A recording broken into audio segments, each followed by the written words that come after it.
Good afternoon. मैं doctor Mohammad Abdul रफ़ीक, फ़िज़िशियन कार्डियोडायबिटोलॉजिस्ट, MD medicine, director हूँ pulse hospital का सहयोग नगर नांदेड़ में, जहाँ मैं पिछले 18 साल से खिदमत अंजाम दे रहा हूँ इस इलाके में नांदेड़ के। मेरा ये हॉस्पिटल 12 बेडेड का हॉस्पिटल, मॉडर्न हॉस्पिटल है, जो कि आला दर्जे के जदीद टेक्नोलॉजी से आरास्ता है। यहाँ पे राउंड द क्लॉक 24 घंटे जो है फैसिलिटीज़ दी जाती हैं।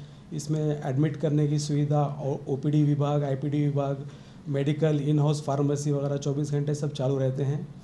आज मैं आपको इन्फॉर्मेशन जो देने जा रहा हूँ वो वर्ल्ड हार्ट डे के बारे में देने जा रहा हूँ, और दिल की मुख्तलिफ़ बीमारियों के बारे में, उनकी अलामतें, उनको कैसे पहचानें, उनको कैसे हम उनसे एहतियात बरतें ताकि वो ना हो। हम जानते हैं कि ये दिल के जो प्रॉब्लम है आजकल काफ़ी तेज़ी से बढ़ रहे हैं। ये ग्लोबल, पूरा अक्रॉस द वर्ल्ड ये बहुत बड़ा इशू, बहुत बड़ा प्रॉब्लम है। वर्ल्ड हार्ट फेडरेशन ने in collaboration with World Health Organization हर साल वर्ल्ड हार्ट डे मनाने का तय किया है।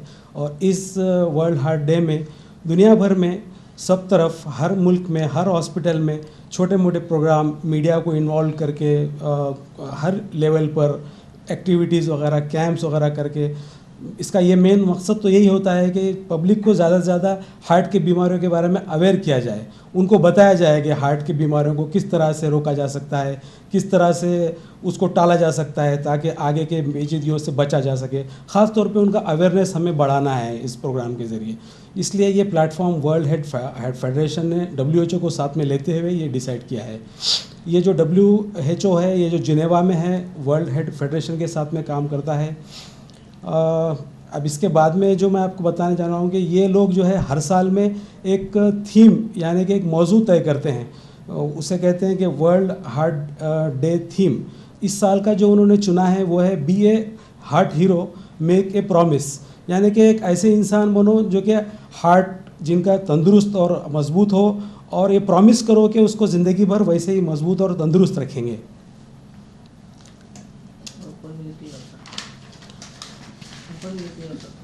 और जो दूसरी जो चीज़ें हैं कि मैं ये थोड़ा सा मैं ये बताना चाहता हूँ कि स्टैटिस्टिक्स और डाटा के बारे में थोड़ा बताना चाहता हूँ कि ये हार्ट का प्रॉब्लम ओवरऑल वर्ल्ड में और हमारे इंडिया में क्या पोजीशन, किस सतह पर है। हमारे मुल्क में इससे तकरीबन 28% जो है अमवात, यानी कि मौतें इस बीमारी, हार्ट की बीमारी की वजह से होते हैं। 100 में से 28 लोगों का जो इंतकाल है वो हार्ट की बीमारी की वजह से आज की डेट में, लेटेस्ट डाटा है ये। यानी कि 400 अमवात हर लाख पॉपुलेशन के पीछे जो लोग जो मरते हैं वो हार्ट की बीमारी की वजह से मरते हैं। इस वक्त में 5.5 से 6.5 करोड़ लोग हमारे मुल्क में हार्ट के बीमारियों में मुब्तला हैं। 5.5 से 6.5 करोड़। हमारे मुल्क में केरला ये जो है हार्ट की बीमारियों में टॉप करता है स्टेट। उसके बाद में पंजाब का नंबर आता है, उसके बाद में तमिलनाडु, आंध्र प्रदेश। और हम दुनिया भर में ग्लोबली जब देखेंगे तो हार्ट की बीमारियां सब में ज़्यादा रशियन कंट्रीज़ में, कुछ अज़रबैजान, कज़ाकिस्तान वगैरह में पाए जाते हैं, जो ग्लोबली टॉप करता है हार्ट की बीमारियों में। और सब में कम बीमारियां हार्ट से जापान, हांगकांग और फ्रांस में पाए जाते हैं, क्योंकि लोगों का लाइफस्टाइल और खाने पीने के तरीक़े वगैरह काफ़ी तंदुरुस्त और अच्छे होते हैं, इसलिए ये वहाँ पर इसका इंसिडेंस काफ़ी कम है वो ममालिक में। अब हम ये देखेंगे कि वो कौन कौन से बीमारियां हैं जो दिल के ये बीमारियों में आते हैं, वो कौन कौन से अमराज हैं। उसमें सब में पहले आता है हाइपरटेंशन, यानी कि हाई ब्लड प्रेशर। दूसरा आता है हार्ट अटैक, जो कि आर्टरी ब्लॉकेजेस की वजह से होता है, दिल की रगों में कोलेस्ट्रॉल जमा होने की वजह से होता है। तीसरा आता है वॉल के प्रॉब्लम, रूमेटिक हार्ट डिजीज़ की वजह से होते हैं। हार्ट मसल के कुछ प्रॉब्लम होते हैं जिसे कार्डियोमायोपैथीज कहते हैं। कंजेनाइटल हार्ट डिजीज़ कुछ होते हैं जो कि बाय बर्थ, माँ पेट से, बच्चे के जन्म से जो दिल में सुराख है, दिल के जो है वॉल बारीक है, छोटे हैं, ये जो चीज़ें हैं ये कंजेनाइटल हार्ट डिजीज़। यानी कि ये 5-6 बीमारियां सब मिला के कार्डियोवैस्कुलर डिजीज़ कहलाते हैं। आज की डेट में ब्लड प्रेशर और हार्ट अटैक ये टॉप लेवल पे, ये 2 ही बीमारियां ज़्यादा चलते हैं। और इसके लिए हमको जो है केयरफुल रहना, इसके बारे में एहतियात बरतना, इसकी जानकारी मालूमात सब रखना, ये आवाम के लिए और सबके लिए ज़रूरी है। हम अब ये देखेंगे कि ये दिल की बीमारियों के निशानियाँ, इन्हें कैसे पहचानेंगे। दिल की बीमारी कोई पेशेंट को होती है तो उसके अलामतें क्या है। सब में पहले तो पेशेंट के छाती में दर्द होता है, ख़ास तौर पर दाएं तरफ, लेकिन ज़रूरी नहीं है सीधी तरफ भी हो सकता। और उस पेशेंट को पसीना जाता है, साथ में उसकी सांस फूलने लगती है, उसको चक्कर आती है, दिल में धड़धड़ी होती है। एक किस्म का डर महसूस होता है और पेशेंट बेहोश भी हो सकता है, ख़ास तौर एक किस्म की कमज़ोरी आ जाती है। अब हम ये देखेंगे कि हार्ट अटैक की क्या अलामतें हैं, यानी कि किसी को अगर हार्ट अटैक आता है तो उसकी क्या अलामतें हैं।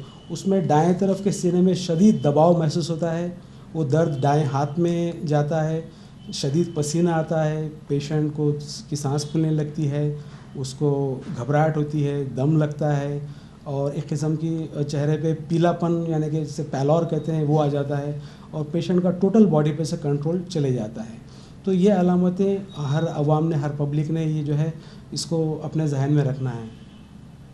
थोड़ा सा बात करते हैं कि ग़िज़ाइयत के बारे में, क्योंकि आजकल जो ग़िज़ा का जो फ़ैट चल रहा है काफ़ी गलत चल रहा है और काफ़ी इसको जो है ये बीमारियों के लिए काफ़ी हद तक ग़िज़ाइयत जो है ज़िम्मेदार है। इसमें हम देखेंगे कि बैड डाइट यानी कि ख़राब ग़िज़ा क्या है। ख़ास तौर पर शक्कर, नमक, सैचुरेटेड फ़ैट्स जैसे कि डालडा, घी, वनस्पति, बटर वगैरह, ये बैड डाइट्स में नंबर 1 पे टॉप पे आते हैं। इसके अलावा बेकरी फ़ूड, जंक फ़ूड जैसे कि पिज़्ज़ा, बर्गर, पानी पूरी, भेल, ये भी जो है हार्ट की बीमारी को कंट्रीब्यूट करते हैं। रेड मीट यानी कि लाल गोश्त, सोडा, कोल्ड ड्रिंक्स वगैरह, ये भी इक्वली कंट्रीब्यूट करते हैं, आइसक्रीम, स्नैक्स वगैरह। और अब हम देखेंगे कि अच्छी ग़िज़ाइयत यानी कि गुड डाइट क्या है। इसमें आते हैं फ्रूट्स, वेजिटेबल्स, सी फूड यानी कि समंदर के जानवर से हासिल होने वाली ग़िज़ा जैसे कि मछली है, प्रॉन्स है यानी कि क्या बोलेंगे उसे, झींगा, और तेलें ख़ास तौर पे ऑलिव ऑयल, जैतून का तेल और फाइबर वाली डाइट, ये जो है अच्छी ग़िज़ाइयत में इसका शुमार होता है। अब हम ये देखेंगे कि क्या वो एहतियाती तदाबीर हैं जो हम इख्तियार कर सकते हैं ये सब बीमारियों से बचने के लिए। इसमें जो है सब में पहले जो ज़रूरी है कि हमको जो है खाने पे ध्यान देना है। वी शुड ईट हेल्दी, खाना अच्छा होना चाहिए हमारा, सब में मेन चीज़ जो है खाने पे हम ध्यान दें।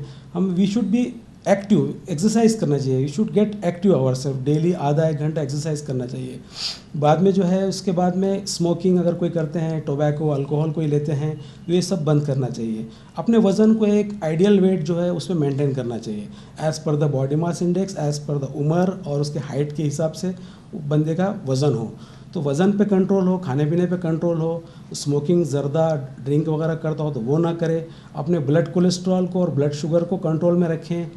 और अगर मेंटल स्ट्रेस है, मेंटल कुछ तनाव है, दिमागी ज़हनी दबाव है, उसको भी कंट्रोल में रखें। और सब में अहम, दवाखाने में जो है वक्त पर जाकर थोड़े भी इसमें जो है तो बताते जाएं, वक्त पर अपना मायने कराएं, वक्त पर इलाज कराएं, ये सब करें, डॉक्टर साहब के जो है मशवरे से चलें, तो इंशाल्लाह ऐसे आगे प्रॉब्लम नहीं आएंगे और काफ़ी हद तक ये बीमारियों को रोक सकते हैं और इसमें कामयाबी हासिल। तो यही मुझे चंद बातें इसके बारे में वर्ल्ड हार्ट डे के बारे में कहनी थी जो मैं मुनासिब समझा।